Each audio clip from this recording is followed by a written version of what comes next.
sualımızın cevabı.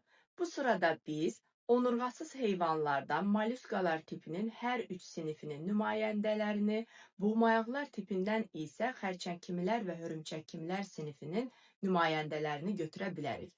Çünki bu heyvanların hər birinin ürəyində yalnız bir növ arterial qan vardır, bədənində dövr edən qan növünün müxtəlifliyi isə ikidir, venoz və arterial.